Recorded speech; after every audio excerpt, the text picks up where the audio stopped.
Hello, it's Carla here from Body Organics, and I'm today here with Lee. We're doing a nice little series using the spine corrector.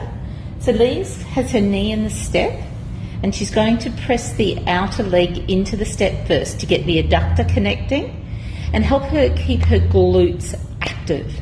Once she's got that, she has to slide the leg back, and then she's going to do a lovely little circle, back, forward, and in.